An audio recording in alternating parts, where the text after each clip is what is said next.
que una conferencia inaugural, podría tener sentido ofrecerles algunas reflexiones sobre el tema que tenemos aquí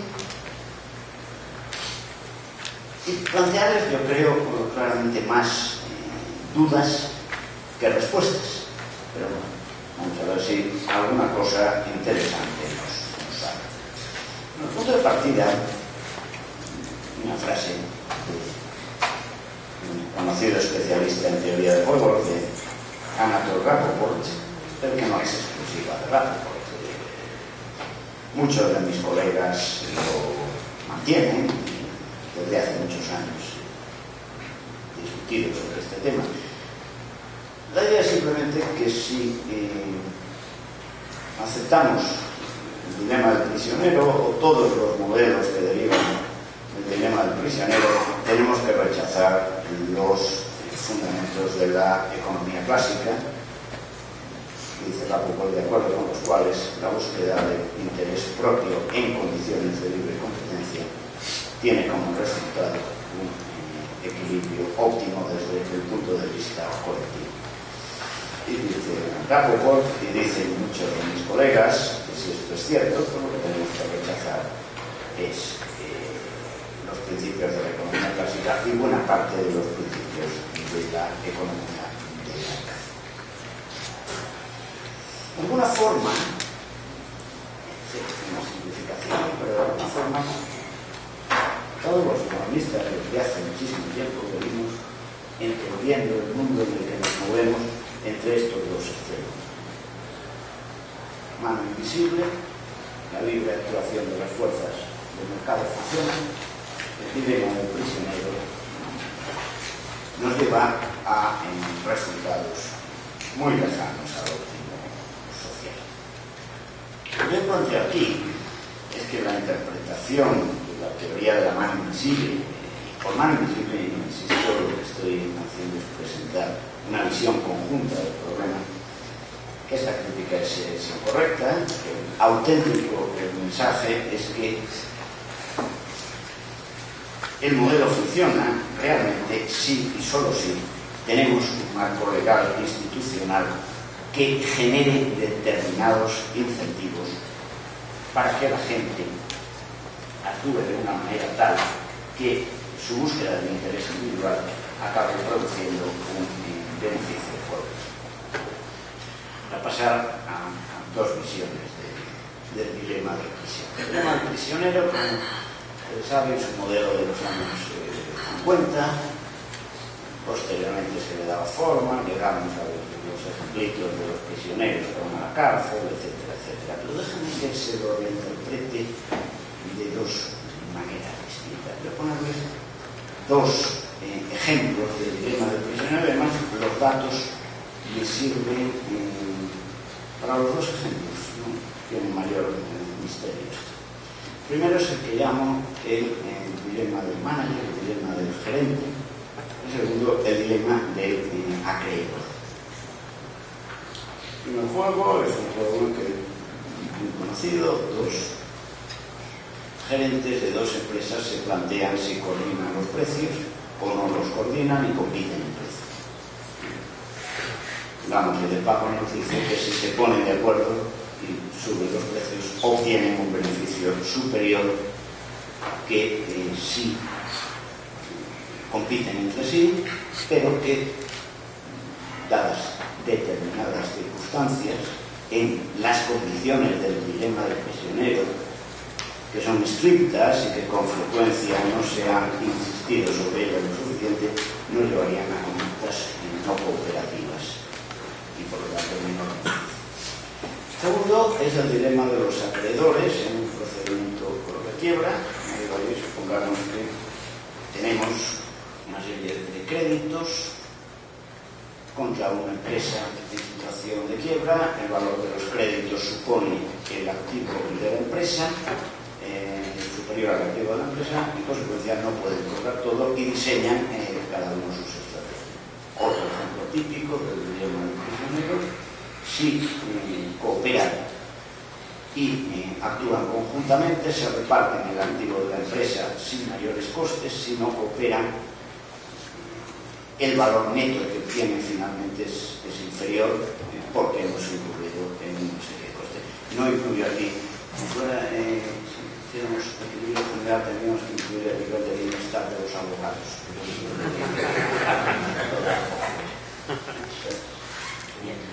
Bueno, tenemos los dos ejemplos de la misma margen de pago. ¿Cuál es la diferencia? ¿Qué hace el derecho en cada uno de estos casos? Bueno, en el primero de los casos, lo que hace el derecho es prohibir que los dos gerentes se pongan de acuerdo. La base del derecho antitrust, del derecho de defensa de la competencia. En el segundo caso, lo que hace el derecho de quiebras es establecer una norma que lo que prohíbe son las actuaciones separadas ante los tribunales, y la base del derecho de quiebras es obligar a los acreedores a actuar conjuntamente. Entonces, en un caso obliga a cooperar, en otro caso obliga a mantener actitudes no cooperativas. ¿Por qué? Es evidente, se está buscando, la norma busca un determinado bienestar social que en un caso se obtiene para la mayoría de la gente, aunque los gerentes no cooperen subiendo el precio, mientras que para el conjunto de la sociedad es preferible que no se haga. Bien, pero ¿qué ocurre si tenemos un modelo en el cual, como dice Rappaport, como dice buena parte de la teoría económica, la gente, como principio general, busca su propio principio? Si se fijan ustedes, aquí hay una cosa curiosa, a partir de un modelo muy simple, pero con unas condiciones muy estrictas, se intenta llegar a resultados muy generales. Si empezamos a pensar la lógica del dilema del prisionero, tendremos que ver que hay una serie de postulados muy discutibles. Primero, el tipo de función de utilidad que maximizan los jugadores. El segundo, que es un juego de una sola vez, a one shot game, es un juego que haya repetición. El tercero, se excluye una estrategia repetida a lo largo del tiempo. El cuarto, no se acepta que haya alguna norma externa que obligue a cooperar. Sin embargo, en la práctica, en la vida real, con lo que nos encontramos son situaciones en las que estas condiciones no se cumplen. En realidad, desde este punto de vista, lo que podemos ver es al derecho como un creador de incentivos para que se induzca cooperación o se induzcan actividades eficientes para el conjunto de la sociedad. Es este el sentimiento que estoy diciendo, que no se entiende la idea de los modelos de mano invisible sin una estructura jurídica que garantice el comportamiento de los agentes en ese sentido. Si volvemos al tema de la mano invisible, me gustaría señalar otra cosa. Si uno lee en la propia versión, la mano invisible no es la idea básica de Adam Smith. Ustedes parecen en un lugar un poco perdido del libro, y Adam Smith dice, en algún momento, dice, en este caso, dice, como en otros, esto se aplica, pero parte continuamente de la idea de que esto no tiene por qué ocurrir así. El famoso artículo de Joseph Stiglitz de principios de los 70, en que analizaba este tipo de cosas, y analizaba la idea de que lo que encontramos realmente en la riqueza de las naciones es el análisis de casos en los cuales, o bien porque hay problemas de información, o bien, y esto es lo más importante, porque hay una regulación equivocada, acabamos llevando a situaciones muy alejadas de la mano. El ejemplo más conocido probablemente sea el de los, muy conocida aquella idea de que rara vez se reúnen los comerciantes del mismo gremio sin que acaben, aunque sea por motivos festivos, sin que acaben conspirando contra los intereses del público. Esta es la frase. Pero venimos debajo, que viene la parte legal, que es lo que a mí me interesa. Entonces dice Adam Smith que lo que la ley no debería hacer nunca es facilitar tal reunión y mucho menos convertirlas en algo necesario. Una corporación no solamente obliga a que se hagan estas reuniones, sino que además obliga a que la mayoría de la gente tenga que cumplir las normas que se hayan establecido. Pueden establecer normas con sanción, etcétera, etcétera. Por tanto,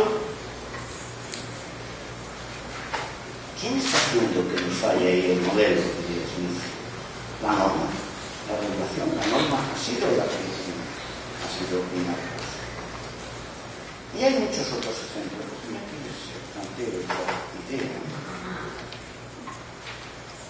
bien sacada en sus orígenes de Adam Smith sobre cómo la regulación puede influir de manera distinta en situaciones diferentes. He planteado los juegos, como el juego del comerciante y otro el juego del político. ¿Cuál es la diferencia? En un momento dado, no en la riqueza de las naciones, en la nación de Glasgow, a veces se plantea una cuestión simple: ¿por qué la gente en determinados momentos se comporta decentemente y en otros momentos no? Su idea no es que la gente por naturaleza quien desempeña una determinada posición, una determinada actividad, sea más honrado que otro, sino que hay una serie de restricciones que obligan o que condicionan que actúe de una manera. Cuando habla de los comerciantes, sí, tampoco es lo mismo un comerciante de un pueblo allá por las tierras de Escocia que un comerciante de Ámsterdam. En el fondo, el argumento está muy bien estructurado, es un argumento de juegos repetidos. En el fondo, ¿cuál es la clave de esto? ¿Cómo se obtiene el máximo beneficio? Con estrategias de lectura de efecto en el corto plazo o con una estrategia continuada. Al final, lo que plantea es que si usted va a hacer una sola operación, a usted lo que le va, recuerdo en la cabeza del dilema del prisionero, a usted lo que le interesa es que se no puede operar. Y eso es lo que me dice el dilema. Si usted va a hacer muchas operaciones, a usted le interesa cooperar. Puede cooperar, como veíamos antes, porque usted repita o porque haya alguna norma que lo establezca. Vamos al dilema del prisionero. ¿Por qué? ¿En qué condiciones realmente podrían cooperar estos dos prisioneros? Ustedes, hay muchas. La primera, la más elemental, que se les permita ponerse de acuerdo. La restricción a acuerdos entre los dos prisioneros es una restricción realmente muy fuerte. La segunda es este modelo. Supongamos que, no sé, Gabriel Calzada y yo hemos decidido alcanzar la vida de la delincuencia y que actuamos de manera repetida, conjuntamente. Hay una alta probabilidad de que no nos conocemos, que vamos a seguir continuando. Vamos a seguir con el comerciante. Nos interesa maximizar. No hay otra importante, que es la norma. Lo hemos visto en el caso de quiebras, pero supongan que Gabriel y yo somos miembros de la mafia. Todo el mundo de la mafia sabe o piensa que la idea de acabar la vida con los pies atados a un bloque de cemento en el fondo del estrecho de Messina es poco atractivo. Y esto la gente lo sabe y lo descuenta. Por lo tanto, puedo tener una norma externa que me diga, mira, aunque me llevo mal con Gabriel y nunca hemos actuado juntos, pero arriba ha estado un caballero, que es al que tenemos que ver, y por la cuenta clínica que no lo voy a hacer. Hay que tener multitud de restricciones institucionales que en este tipo de modelos realmente no se puede ver. Pero, ¿qué dice de los políticos? Aparte de que no sean la gente, como dice, más fiable y honrada de este mundo. Pues en el fondo lo que está diciendo es que, dice, como pueden ganar tanto con una sola actuación que consista en engañar a la otra parte, lo normal es que lo hagan. Todos los políticos españoles es a one shot. Van a jugar una vez, 5 minutos. Van a jugar una vez. En consecuencia, les interesa actuar de esta manera. Sí, para algunos políticos les sirve para afirmarles que esto no dice que los políticos sean los menos honrados del mundo. Hay un grupo de gente aún menos honrada que los políticos, que son los diplomáticos. Y lo dicen muy claramente, pues en el siglo XVIII, ¿qué hacen diplomáticos? A lo mejor en toda su vida negocia un tratado. Si consigue engañar a la otra parte, el beneficio que genera para su país está ahí. ¿Qué diablos le importa la reputación y el futuro? Lo que baila es engañar. Bueno, ¿cuál es la conclusión que podemos llegar a esto? La conclusión que podemos llegar es que, si lo que estamos hablando aquí de normas, es que tenemos que ver que no podemos aplicar las mismas normas, las mismas situaciones si queremos lograr un bienestar social. En nuestro caso, estaríamos diciendo es que probablemente tenga mucho más sentido poner trabas a la actuación del político que poner trabas a la actuación del comerciante que actúa en esas condiciones.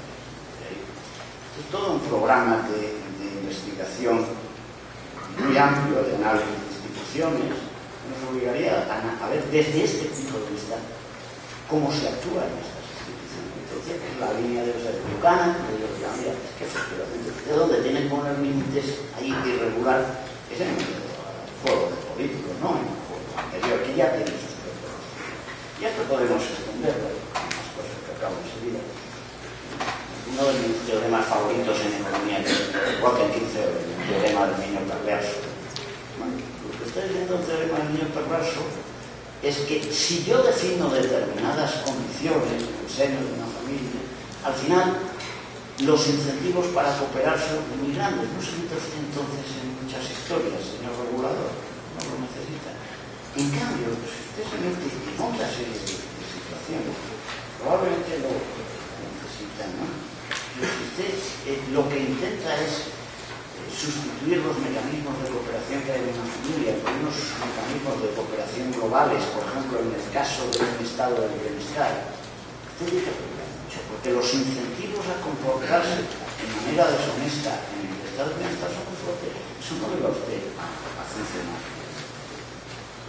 Bien, una forma que yo distinta del problema, pero que sea más bien del lado de la economía que del lado del derecho, creo que se van a encontrar también muchas veces con esta hipótesis que he puesto en el nombre del antropólogo, que puede ser confundida por mucha gente, que en mi opinión tiene un error importante y que precisamente enfoques como este, como el Law Economics, tienen mucho que decir para analizar este tipo de problemas que están en el núcleo del pensamiento.